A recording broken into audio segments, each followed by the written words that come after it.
제가 지난주에 그 기도 강의하러 어디를 갔다 왔는데 그걸 갔더니 한 분의 질문이 저에게 물어봤던 건데요. 참 그 질문이 저에게 인상 깊었어요. 이분이 이렇게 손들더니 물어본 게 자기 이모부가 목사님이시고 이모가 이제 사모님이신데 이모가 자기한테 그런다는 거야. 뭔가 문제가 잘못되거나 그럴 때 혹은 잘 풀려도 하나님의 뜻이다 이렇게 얘기한다는 거예요. 근데 자기 아버지가 얼마 전에 교통사고로 돌아가셨는데 자기 이모가 자기에게 이것도 하나님의 뜻이니까 네가 받아들여라. 근데 이 일을 듣고 이 친구가 이제 되게 마음이 힘들었던 거죠. 그래서 되게 힘든 마음을 막 이렇게 여러 사람에게 물어봤지만 마음이 여전히 답답했다. 그래서 기도 강의를 하던 저에게 물어본 게 그거였어요. 목사님, 하나님의 뜻은 정해져 있습니까? 우리가 기도를 하든 뭘 하든 하나님의 뜻이 정해져 있다면 그럼 내가 과연 이 기도라는 게 무슨 의미냐고, 이 너무나 철학적이자 굉장히 많은 신학을 담고 있는 이야기를 저에게 물어봤는데 오늘 이야기가 이제 그것과 좀 연관된 이야기입니다. 오늘의 이야기를 우리가 좀 잘 들어야 되는 이유는 사실 오늘도 그런 말씀이 있어요. 14절인가 보면은 하나님께서 이미 뜻을 정해 놓으신 것처럼, 그래서 모든 것들이 그렇게 되는 것처럼, 그럼 우리는 결정하는 게 무슨 의미가 있죠? 그럼 오늘의 르호보암은 어떤 결정을 내려도 변화되지 않는 걸까요? 이 이야기에 대해서 오늘 이 본문을 통해 좀 여러분과 같이 이야기를 나누어 보려고 합니다. 지난주에 제가 솔로몬의 이야기를 다루었죠. 지금 열왕기 상을 하고 있는데 열왕기 상에 솔로몬은 초반에 하나님께 천번제를 드리고 하나님께 원하는 게 뭐냐고 이제 물어보시자 듣는 마음을 달라고 그렇게 얘기했습니다. 그래서 그가 지혜라고 번역된 듣는 마음을 얻었고 그걸로 인해 지혜롭게 판결을 내리다가 나라를 확장된 나라를 지킬 수 있는 방법으로 다른 나라와 결혼 동맹을 맺었는데 문제는 뭐냐면 솔로몬이 결혼 동맹을 맺는 걸로 나라를 안정하게 할 수는 있었지만 솔로몬의 본성상 이방 여자를 너무 좋아했다는 걸 그가 몰랐다는 데 있습니다.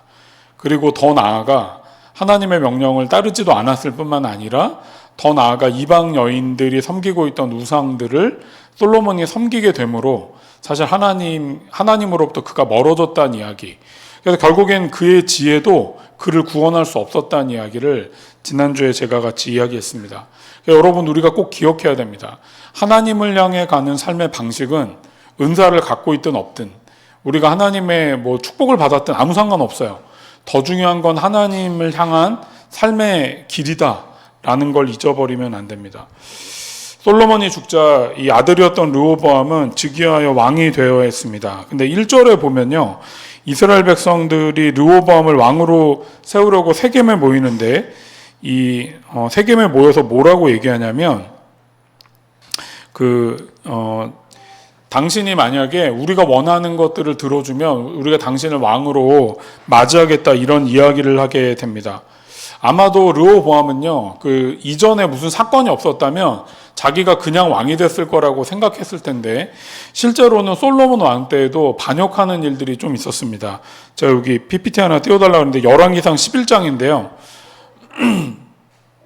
여기 보면은 솔로몬 왕 때에도 반기를 들었던 일들이 있습니다. 그 중에 가장 중심된 인물 중에 하나가 여로보암이었어요.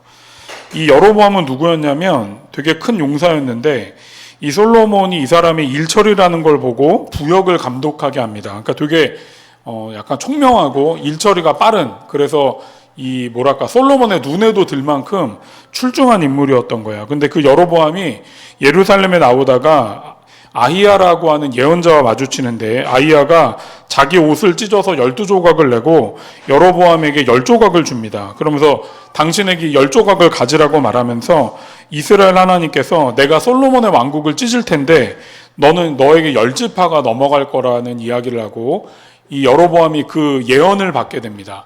이거를 솔로몬이 듣게 돼요. 그러니까 솔로몬이 어때요? 이 여로보암이 어쨌든 하나님의 선지자를 만나 예언을 받았지만 솔로몬이 되게 마음이 불편했기 때문에 그를 잡아 죽이려고 합니다. 그런데 여로보암이 이집트로 도망을 갔다가 나중에 솔로몬이 죽고 나서야 돌아오게 된다는 이야기가 성경에 나와 있습니다. 아마 이 예언을 몰랐더라면 르호보암은 그냥 자기가 왕이 될 거라고 믿었을 겁니다. 그런데 이런 예언들이 있었기 때문에 아마 처음에 르호보암의 마음에는 좀 뭔가 그래도 뭔가 문제가 있지 않을까 이렇게 생각을 했는데 시간이 지나자 그런 어떤 경계하는 마음이 없어졌다고 볼 수 있습니다.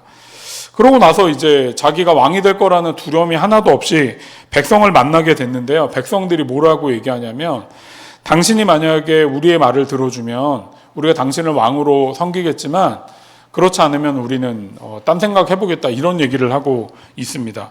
그런데 이게 되게 재밌는 게 뭐냐면 보통의 역성혁명을 하는 사람들은 왕에게 이런 제안을 하지 않습니다. 마치 이런 제안이 우리는 어떻게 들리냐면 요즘에도 약간 그렇잖아요. 현대차도 지금 노조 협상을 하고 있거든요. 현대차는 굉장히 귀족 노조예요.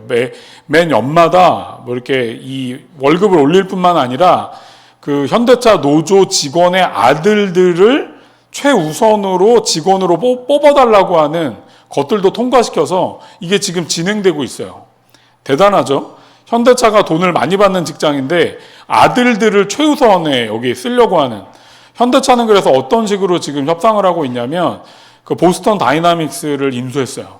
이게 뭐 하는 회사냐면 자동 로봇 회사거든요. 그래서 미국에는요, 지금 미국의 그 현대차가 공장을 짓고 있는데 되게 재밌는 게 뭐냐면 미국 지금 전에 있던 트럼프나 전 대통령들은 미국의 일자리를 지어 그럼 세금을 깎아줄게, 관세를 깎아줄게라고 얘기하는데 이 이유는 뭐냐면 자기네 국내 일자리를 늘리기 위해서거든요.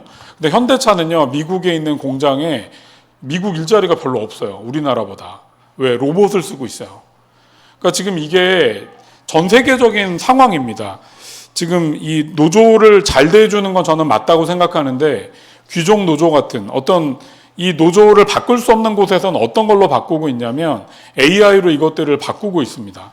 그래서 지금 이게 협상이 어떻게 진행될지 잘 모르겠어요. 그러니까 우리는 약간 이렇게 협상하는 게 일상적이죠. 왜냐하면 우리나라도 이제 선진국 대열에 들어섰기 때문에 어떤 회사를 다닐 때도 이렇게 노조와 협상을 해서 월급을 더 얻을 수 있으니까. 그런데 지금 이 당시는요, 완전히 고대 세계입니다. 왕에게 만약에 반란의 마음이 있으면 르호보암을 그냥 잡아다 죽이면 되는 거예요. 르호보암이 도망갔으니까 잡아다 못 죽이고 있을 뿐이지. 그러니까 지금 르호보암에게 백성들이 우리 말 들어주면 당신을 왕으로 삼겠어요 라고 하는 이런 말은 말도 안 되는 이야기입니다. 그럼 어떻게 하면 돼요? 왕이 그냥 반란의 무리들을 데려다가 다 잡아 죽이면 되는 거예요. 근데 이 백성들은 왜 이렇게 말을 했을까요? 보통은 역성혁명을 일으키지 왕에게 이렇게 제안을 하지 않거든요. 저는 아마도 세겜까지 와서 이스라엘 백성들이 그래도 르호보암에게 이런 제안을, 말도 안 되는 제안을 했던 이유는 그래도 다윗 가문에, 그래도 이 다윗 가문이 우리나라를 부강하게 만들었던 것에 대한 어떤 전 예의를 차린 거라고 그렇게 생각합니다. 그러니까 백성들 입장에서는 마지막으로 우리가 힘들어서 마지막으로 당신에게 제안을 하는, 그런데 긍정적으로 들어보겠다고 말하는 그런 지금 이야기가 오늘 본문의 이야기입니다. 솔로몬은요, 실제로 굉장히 많은 건설 사업을 합니다. 그 성전을 짓는데 7년 동안 짓고요. 자기 그 왕궁을 짓는데 13년을 짓습니다. 그러니까 이게 사람이 얼마나 많이 필요하겠어요? 이 성경에 보게 되면 열왕기상 5장을 보게 되면 한 3만 명 정도가 레바논에서 나무를 베어옵니다. 3만 명이 나무를 베어오는 데만 3만 명의 노동이 들어가고요. 실제로 이 궁을 짓는 데는 수십만 명이 들어갔겠죠. 이 20년 동안의 노역이었으니까 이거를 쉽다고 말할 수는 전혀 없습니다. 징용된 감독관, 일하는 사람을 감독하는 사람의 숫자가 3,000명이에요. 그러니까 이거는 사실은 고대 세계에 그냥 그냥 그 왕을 위해서 그냥 노동력 착취를 당하고 있는 것이죠. 뭐 인권이 없는 시대인데 무슨 월급이 있었겠습니까? 그냥 먹는 것만 주고 그냥 1년에 6개월씩 와서 일하고 가. 거의 강제 노동을 하고 있었기 때문에 백성들의 불만이 가득 쌓였어요. 그럼에도 이 백성들이 당장 반란을 하지 않았던 건 그래도 다윗 왕 때에 나라가 이렇게 부강해졌고 솔로몬 왕이 나라를 키워왔기 때문에 차마 우리가 반란을 일으키진 않겠다. 그런데 우리가 힘들다는 건 알아줘. 라는 이야기를 지금 백성들이 하고 있는 상황이라고 말할 수 있습니다. 그런데 우리가 이번에 이제 이재명 대통령이 미국의 그 방미에서 트럼프를 만나고 왔지 않습니까? 여러분도 관심 있게 보셨죠? 저도 이전에 너무 젤렌스키인가? 너무 이렇게 모욕당하는 걸 많이 봐가지고, 이재명이 괜히 이렇게 이재명 대통령이 되게 창피당하고 오지 않을까 걱정을 많이 했는데, 다행히 그래도 이렇게 이 정도면 그냥 무난하게 넘어갔다. 무난하게보다는 좀 더 잘했다. 이 정도는 볼 수 있을 정도로 잘 넘어갔습니다. 그런데 이번에도 그 이재명 대통령의 방미할 때 보면요. 사실은 굉장히 많은 걸 준비해 갑니다. 아실지 모르겠지만 이번에 이재명 대통령이 가져갔던 그 펜이 있잖아요. 이 펜이 문재인 때부터 그 중소기업에 특별한 제작한 펜을 갖고 매번 갔는데 이번에 또 트럼프가 눈이 좋아서 그것들을 보더니 자기 달라 그래서 그거 주면서 사실 별거 아닌데 사실 그렇게라도 친밀감을 쌓을 수 있었다는 걸 보게 되지 않습니까? 근데 이런 모든 게 다 준비된 거예요. 심지어는 이재명 대통령이 트럼프에게 당신이 피스메이커 해라. 내가 페이스메이커 하겠다. 이것도 있잖아요. 이재명 대통령이 미리 트럼프 대통령의 어떤 심기를 맞추기 위해서 미리 다 준비해간 멘트를 준비한 것들을 하고 있는 걸 보게 됩니다. 대통령이 아무리 중요한 인물이어도 혼자 가지 않습니다. 이럴 때는 그 연관된 위원들이 따라가죠. 국무위원이라든가 이 정치 외교와 안보와 연관된 사람들이 수십 명이 따라가서 전략을 세우고 어떻게 계획을 세울지 준비합니다. 오늘의 이 르호보암에게도 있잖아요. 이런 국무위원들이 있었던 거예요. 나라를 돌보는데 같이 나라의 이 결정을 같이 내려줄 인물들. 물론 왕권 중심이긴 했지만 그래도 조언을 하고 이 결정을 할 때 도움을 줄 인물들이 있었습니다. 우리말로 하면 국무위원 정도 된다라고 보면 되겠는데 르호보암 옆에는 좀 젊은 측의 국무위원과 나이가 좀 들은 국무위원 두 파로 나눠 있다고 볼 수가 있습니다. 그래서 이제 르호보암이 시간을 벌어서 물어본 거예요. 아니 백성들이 나한테 이렇게 말했는데 내가 어떻게 하면 좋겠어? 그랬더니 나이가 있는 국무위원들이 뭐라고 말하면 그 말을 들어주겠다고 하시고 당신들의 의견을 충분히 내가 이해하니까 받아줄 거라고 얘기하십시오. 그럼 백성들이 당신의 편이 될 거라고 나이 든 국무위원들이 얘기합니다.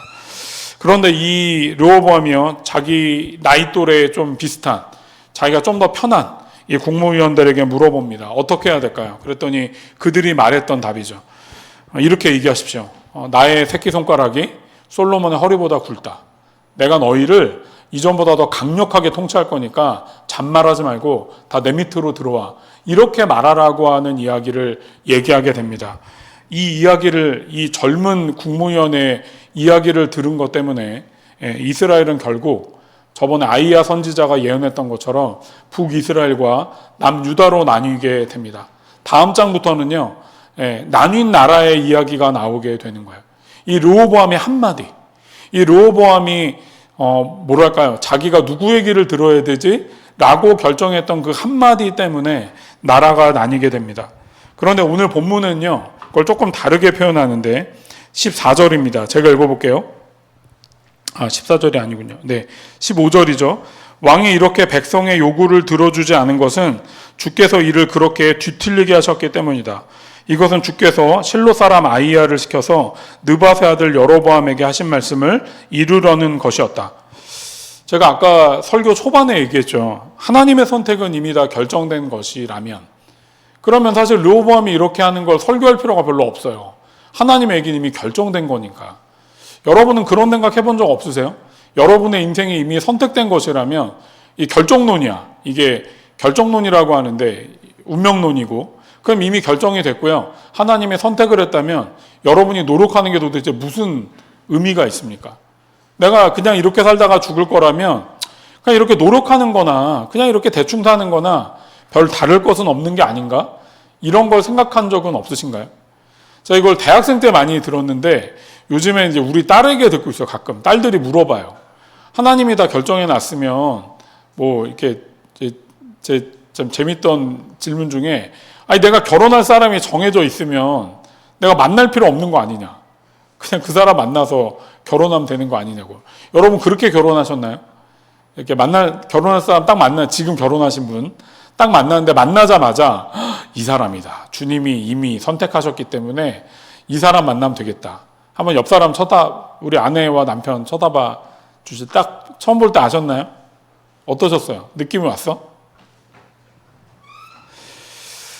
그렇게 따지자면 르호보암도 자기가 뭘 해볼 필요 없이 이렇게 되는 것이 그냥 운명론인 게 아닐까.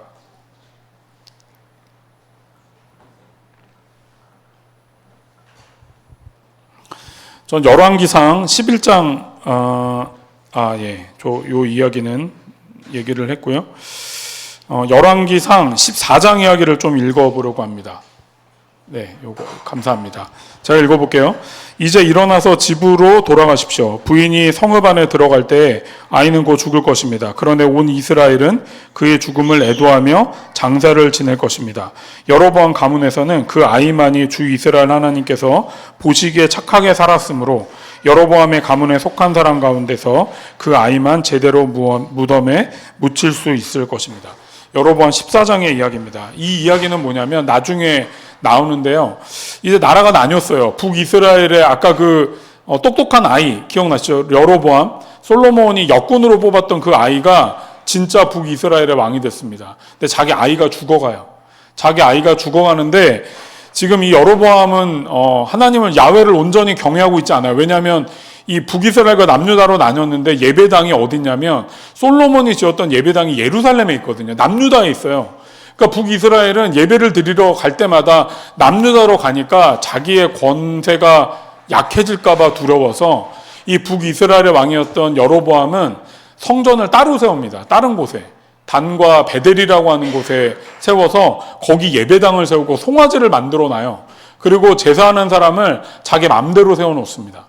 그냥 아무나 제사장으로 막 원하는 사람을 제사장으로 세워놔요. 그러니까 이 여로보암 입장에서는 야훼 하나님을 따르면 자기 권세가 약해져. 그러니까 어떻게 해요? 약간 사이비 종교를 하나 만든 거예요. 이 송아지가 너희를 이스라엘에서 끌고 났던 야훼라고 뻥치면서 종교를 아예 딴 걸로 바꿔놓습니다. 그러니까 이 여로보암 입장에서는 하나님께 물어볼 수가 없어.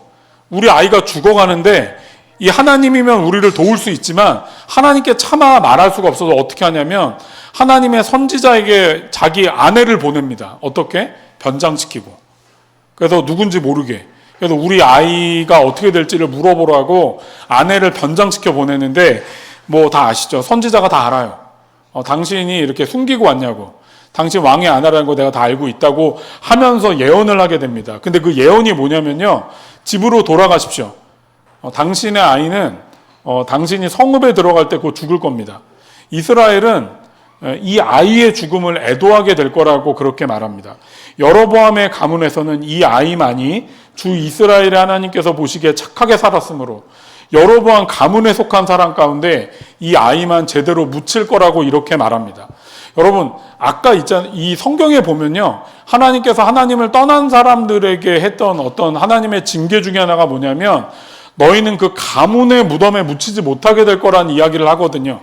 그런데 원래는 이 본문이 어떻게 되어 왔냐면 여로보암 너희의 모든 가문 사람들은 나를 따르지 않았기 때문에 너희는 모두 가문에 묻힐 수 없어.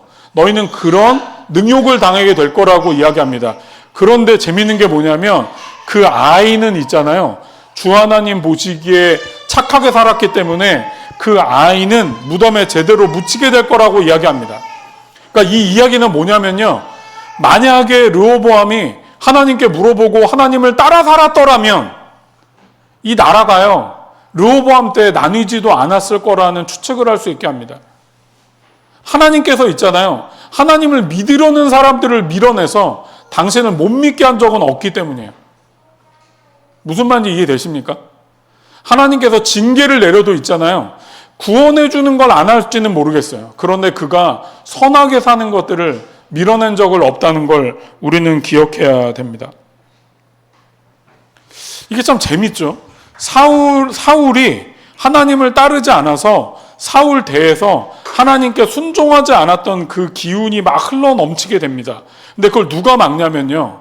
하나님께서 누구를 불러 세우세요? 그 기운과 아무렇게 상관없이 살아가는 다윗이란 인물을 불러요. 원래 이 사울의 기조대로라면 나라가 망가지고 하나님께 떠나야 되는데 다윗이라는 인물이 하나님을 따르기 다윗을 불러냅니다. 그 다윗이 어떡합니까? 다윗이요 하나님을 온전히 따라 살아요. 물론 죄도 짓죠. 회개하고 주님을 따라 삽니다. 그랬더니 하나님께서 그에게 복을 내리세요. 내가 너의 가문은 끊어지지 않게 할 거야 라고 얘기하십니다. 그런데 그 솔로몬, 아들이었던 솔로몬이 하나님을 떠나게 되자 하나님 뭐라고 얘기하세요? 너희의 나라는 이제 분열될 거라고 이야기하십니다. 나중에 북이스라엘과 남유다가 나눠지게 됐잖아요. 예. 그래서 결국에는 이 왕의 가문, 마지막 남았던 남유다마저 망가지자 하나님께서 남유다도 바벨론에게 완전 넘겨버리시게 됩니다. 하나님의 약속은요 너무 중요합니다. 그 기조를 따르게 되면 그 징계던 하나님의 축복이던 그게 이어가게 되어져 있습니다. 그런데 우리는 우리의 삶의 자리를 살아가고 있다는 걸 잊어버리면 안 됩니다.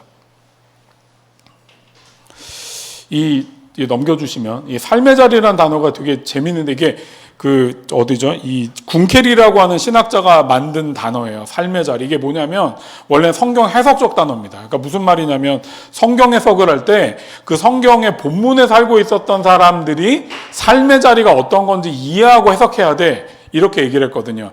그런데 이 후대들이 이 찌찜 레벤이라고 이게 신학교 때 하여튼 귀에 찌찜 레벤이 제가 신학교 다닌 게 2010년이니까 거의 15년 됐잖아요. 아직도 생각나. 너무 얘기를 많이 들었어. 한 학기 동안 이 군켈의 책을 읽고 논문 내면서 막 찌찜레벨 맨날 이 교수가 맨날 저걸 읽고 귀에 딱지가 앉을 정도 들어서 이 삶의 자리가 아직도 생각나. 이게 너무 중요한 단어. 이 후대들이 이걸 어떻게 해석하기 시작했냐면요. 우리의 삶의 자리에서 하나님을 이해하고 받아들여야 된다는 걸로 이걸 받아들이기 시작합니다. 우리는 모두 있잖아요. 우리의 삶의 자리에서 하나님을 만나고 하나님을 기억해야 됩니다. 르호보암이 있잖아요. 자기의 삶의 자리에서 하나님을 만났더라면 그의 인생은 이렇게 되지 않았을 겁니다. 솔로몬이요. 그의 삶의 자리에서 하나님을 온전히 만났더라면 그의 인생은 그렇게 되지 않았을 거예요. 그런데 그들은요. 자기의 삶의 자리에서 하나님을 만나지 않습니다. 그걸 어떻게 살아가요? 상황에 반응해요. 르호보암이 지금 어떻게 하고 있어요? 상황적으로 살아가고 있어요. 나는 왕이지. 솔로몬이란 위대한 아버지가 내 아버지였지. 나는 그 아들로서 이 나라를 당연히 물려받겠지. 이게 있잖아요. 자기가 생각하는 자기의 환경과 그런 자리인데요. 하나님께서 우리에게 원하시는 건 당신 앞에 삶의 자리를 살아가라는 거예요. 너희의 환경과 너희의 삶과 너희가 바라보는 관점이 아니라 내 앞에서 너희가 누구인가를 기억하고 그 삶의 자리를 살아가라고 이야기하는 것. 이걸 르호보암이 놓쳤기 때문에 그는 예언대로 그의 때에 나라가 나뉘게 되었다라고 그렇게 말할 수 있습니다. 제가 지난주에 예전에 작년인가 했던 제가 다니엘 설교를 네이버 신호에서 했는데 이게 다니엘 1장을 설교하는데 제 마음이 되게 감동되더라고요. 이 소년이 있잖아요. 얘가 10세? 한 10세 정도 됐을까요? 진짜 어린아이였을 거 아니에요. 나라가 진짜 다 망해가지고 잡혀왔어요. 느부갓네살이라고 하는 이 바벨론의 거대 제국의 황제한테 끌려왔어. 이 황제가 나라가 너무 크니까 지방마다 젊은 귀족 아들, 왕의 아들을 뽑아다가 얘네를 훈련시켜서 나라의 어떤 관리를 삼으려고 얘네를 훈련시키고 있어요. 얘가요, 얼마나 이 다니엘이라고 하는 이 10세밖에 안 돼. 나라를 잃었어. 자기는 아무것도 없어. 근데 자기가 이제 살아남을 수 있는 길은 뭐야? 여기서 있잖아요. 빨리 좀 높은 자리 올라가가지고 여기서 이 바벨론에게 인정받는 게 그의 환경에서의 최선이었을 거 아니에요? 그런데 이 소년이 뭘 보냐면요. 갑자기 뭐라 그러냐면, 자기는 이 왕의 음식을 먹지 않겠다. 제사 드리고 나왔을 가능성이 높은 이 음식 먹지 않고 자기는 채소만 먹겠다. 이런 결정을 내립니다. 이게 되게 재미있는, 전 이 본문 읽을 때마다 신기한데, 다니엘은 왜 독립운동을 하지 않았을까? 아니, 우리가 일본에게 나라를 뺏겼는데, 제가 이제 이런 거야. 일본에 잡혀갔어, 얘가. 얘가 있잖아요. 자기 나라와 조국을 위해서 뭘 하냐면, 난 초밥 안 먹겠다. 이런 거야. 난 일본 라멘 안 먹겠다. 이게 뭔 개소리야. 이게 나라를 지금 회복시키려면 지금 독립투사가 되든가 상해로 가야 되는데 그런 걸 하는 게 아니라 나는 초밥 안 먹고요. 저는 그냥 야채만 먹을 거예요. 이게 뭔 소리야 이게. 그런데 하나님께서 그걸 귀하게 보십니다. 이 다니엘을 알았던 거죠. 하나님의 징계로 나라가 무너졌기 때문에 독립운동을 하는 게 지금 하나님의 뜻이 아니야. 그러니까 얘는 뭘 합니까? 자기 삶의 자리에서요, 하나님을 바라보며 살아갑니다. 음식 먹는 걸 선택하고요. 예, 왕의 그 제단에 절하지 않고요. 자기가 하나님을 자기 자리에서 섬기려고 하는 하나님 앞에서의 삶의 자리를 살아가고 있는 다니엘의 이야기를 보게 됩니다. 사랑하는 여러분, 우리 모두는요, 상황이 다 달라요. 어떤 사람은 고난 중일 수 있고 어떤 사람은 평안한 은혜 중일 수도 있습니다. 어떤 사람은 지금 재정이 필요한데 어떤 사람은 지금 마음의 어려움을 해결해야 될 수도 있어요. 삶의 자리가 다 다릅니다. 그런데 중요한 건 하나님 앞에 서 있어야 됩니다. 하나님이 여러분을 바라보고 있어요. 여러분의 삶의 자리는 다 다르지만 여러분이 하나님 앞에 서 있는 삶의 자리 앞에 서 있다는 걸 잊어버리면 안 됩니다. 그걸 잊어버리게 되면 어떻게 됩니까? 그러면 이 세상에 흘러가는 흐름에 여러분은 따라갈 수밖에 없습니다. 사랑하는 여러분, 비교하지 마세요. 남들은 나보다 더 잘 되고 있어. 난 열심히 사는데 왜 이것밖에 안 되지? 여러분, 비교하는 건 아무 의미가 없어요. 왜? 여러분은 하나님 앞에 여러분의 길을 따라 살아가는 거야. 하나님이 여러분에게요, 남들만큼 뭘 주겠다. 하나님은 이렇게 얘기하시지 않아요. 하나님은 그냥 그 사람의 삶을 당신 앞에서 보고요, 그의 삶을 인도해 가고 계십니다. 근데 우리는요, 딴 사람의 삶과 나를 비교합니다. 딴 사람의 신앙과 나를 비교하고요, 딴 사람이 열심히 사는 것과 나를 비교하고요, 딴 사람이 갖고 있는 것과 나를 비교해서 진짜 내 삶에서 하나님 원하는 게 뭘까를 자꾸만 잊어버리게 됩니다. 제가 이번에 이제 휴가를 한 달 갔다 왔는데 그 비슷한 시기에 함께 길 가는 교회 김익환 목사님도 같이 휴가를 한 달 가셨어요. 근데 지금 저도 정호열 우리 형님이 거기서 설교하고 계세요. 지금 제가 설교자 필요하다 그래서 우리 교회 많다 그랬더니 한 명 빌려달라 그래서 오늘 거기 가서 지금 설교하고 계신데, 제가 참 되게 재밌었어요. 저는 제 나름대로 이게 뭐 친구들도 만나고 거기 갔더니 IBF 학사들도 있는데 학사들이 식사도 대접하고 그래서 되게 나름 좋았고 가족들이랑 되게 재밌는 시간을 보냈는데, 이 김익환 목사님은 이번에 캐나다를 한 20일 좀 넘게 갔다 오셨는데, 이 형이 캐나다도 뭐 하지? 근데 자기도 뭘 할지 잘 모르고 갔는데 가봤더니 거기에 옛날에 같이 일을 했던 IBF 간사들이 되게 많다는 거예요. 9가정 정도 있대요. 그 캐나다 근처 지역에. 그래서 이 형이 가서 뭘 했냐 봤더니 그 5일인가 동안에 그 로키산맥? 그 미국과 그 연결된 로키산맥 그 투어가 있다 그러더라고요. 그거 하고 나서 나머지 날은 뭐 했냐면 거기서 계속 학사들을 만난 거야. 저녁마다 학사들이 밥 사주겠다고 찾아와서 자기 집으로 데려가 밥 먹이고 밤새도록 얘기하다 온 거야. 그러니까 이 형이 자기가 돌아오려고 했더니 한 7, 8가정을 만나고 거기 또 한인교회들이 이렇게 아는 분들이 있어서 교회에서 4번이나 설교를 했더라고요. 그래서 돌아오는 날에 약간 이렇게 은퇴하는 느낌이었대. 약간 사역 은퇴하고 뭔가 다 어딜 떠나는 느낌, 약간 서운한 느낌이 들더라는 얘기를 참 들면서, 이제 그 형이랑 지난주에 이 형이 통화를 자주 해. 맨날 한 주에 한 번씩 전화를 해. 다음 주 만나는데 지난주에 이제 통화를 하며 얘기를 했는데, 참 하나님이 거기 있는 이 형이 사람 만나기 좋아하니까 거기 있는 사람들을 만나서 나도 되게 위로가 되고 그 사람들이 되게 위로를 많이 해주신 것 같아. 너무 감사하더라. 그러면서 이제 얘기를 막 하는 거예요. 하나님이 참 나를 거기 그렇게 보낸 또 이유가 있는 걸 보게 됐다. 저는 그걸 보면서 있잖아요. 참 하나님은 참 다양하시구나. 자기의 삶의 자리에 자기의 길을 인도하고 있구나. 참 이런 걸 보게 됩니다. 제가 수요일날 우리 5교회 목사님들 이제 2달 만에 만나는데, 제가 이분들 얘기를 이렇게 그냥 밥 먹다가 쭉 얘기하고 차 마시고 이렇게 맨날 오는 거예요. 뭐 별거 하는 게 없는데, 제가 이분들 만날 때마다 느끼는 게 뭐냐면, 삶이 참 다르구나. 교회 모양도 너무 달라요. 어디 개척했는가도 다르고, 시기도 다 다르고, 사역의 모양도 너무 달라. 어느 교회는 이름이 매달 바뀌어. 난 한 번도 생각해 본 적이 없어. 벌써 이름이 한 10번 넘게 바뀌었어요. 요즘의 이름은 잘 모르겠는데 이름을 바꾸는 교회부터 시작해가지고 어느 교회는 모이는 걸 별로 안 좋아한대. 그러니까 주일 예배 외에는 성도들이 그냥 우리 안 모였으면 좋겠다. 아, 또 이런 교회도 있구나. 그런데 그 안에서 우리가 서로를 비교하지 않고 그냥 삶을 존중해주고 배울 건 배우면서 살아가는 것들을 참 보면서 오늘 말씀이 떠올랐어요. 아, 우리가 이렇게 삶을 살아가야 되는구나. 하나님 앞에서. 남들과 비교하거나 내가 어떻구나. 내가 저렇게 못 살고 있고 이런 거 말고요. 여러분, 우리 요즘에 저도 가끔 쇼츠를 보는데 어제 인터넷도 안 되고 그래서 뭐 막 더워가지고 막 힘들어 하다가 인터넷이 연결되고 이제 막 쇼츠를 막 보고 있는데 요즘 그런 게 되게 많더라고. 이렇게 그 30대, 40대 때 뭘 해야 된다. 안녕. 네. 뭐 주웠어. 네, 저 아이 때는 뭘 해야 돼. 그리고 우리가 20대 때는 뭘 해야 되고 30, 40대 때는 어느 정도의 위치를 가져야 돼. 그런 건요. 우리와는 아무 상관없는 겁니다.